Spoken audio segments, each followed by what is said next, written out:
Assalamualaikum warahmatullahi wabarakatuh. Di sini saya akan mempresentasikan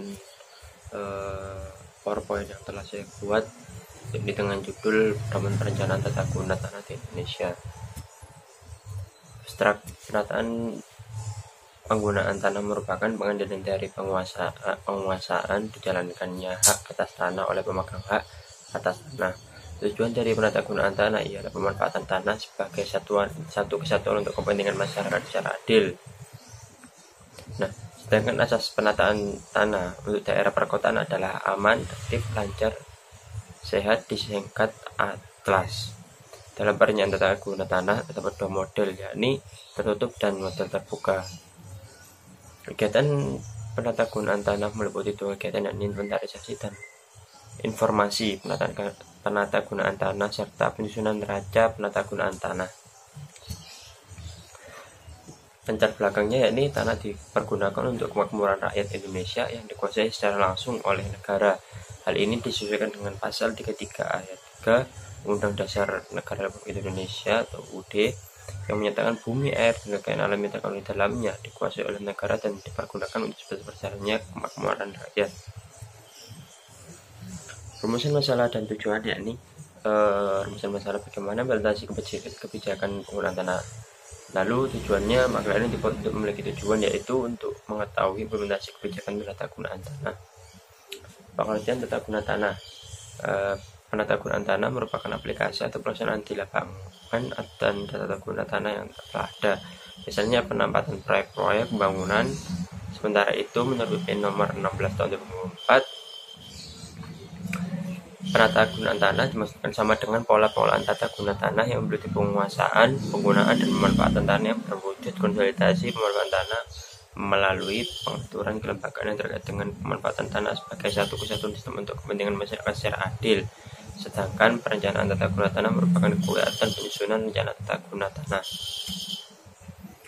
Tujuan tata guna tanah yakni yang pertama, mengatur penguasaan, penggunaan, dan pemanfaatan tanah.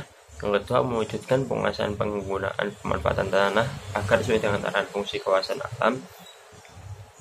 Ketiga, mewujudkan tertib pertanahan yang meliputi penguasaan, penggunaan, dan pemanfaatan tanah termasuk pemeliharaan tanah serta pengendalian pemanfaatan tanah. Terakhir, menjamin kepastian hukum untuk menguasai, menggunakan, dan memanfaatkan tanah bagi masyarakat. Asas tata guna tanah. Menurut sifat pola penggunaan tanah, ditekan menjadi tanah perdesaan dan tanah perkotaan. Perbedaan ini dikarenakan adanya perbedaan mengenai titik berat penggunaan tanah. Penggunaan tanah di daerah pedesaan lebih diberatkan pada kegiatan bidang pertanian, sedangkan penggunaan lebih diberatkan pada non pertanian atau industri. Prinsip tata guna tanah.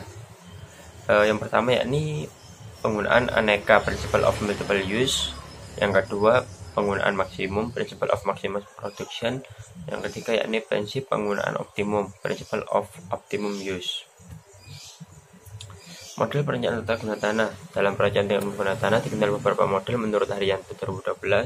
Ini sebagai berikut: model tertutup, model terbuka, dan model penggunaan yang mengabdi pada pembangunan. Dalam model penggunaan tanah yang mengabdi pada pembangunan, kesimpulan yakni implementasi kebijakan penata gunaan tanah meliputi penyelenggaraan penata gunaan tanah, inventarisasi data dan informasi, serta analisis penguasaan tanah. Penyelenggaraan penata gunaan tanah merupakan program penyesuaian penguasaan, penggunaan, dan pemanfaatan tanah dalam rangka implementasi atas rencana tata ruang baik di atas tanah yang telah ada pemiliknya maupun yang belum ada pemiliknya. Saran ini dalam perencanaan tata guna tanah di Indonesia perlu ditetapkan pengawasan yang ketat terhadap pelaksanaan agar mengurangi adanya tumpang tindih yang melanggar ketentuan hukum yang sudah ditetapkan. Cukup sekian, mungkin itu saja dari saya. Maaf jika terdapat banyak kekurangan karena juga berhubungan dengan koneksi internet yang tidak memadai. Jadi maaf kalau seumpama saya upload di akhir melewati deadline.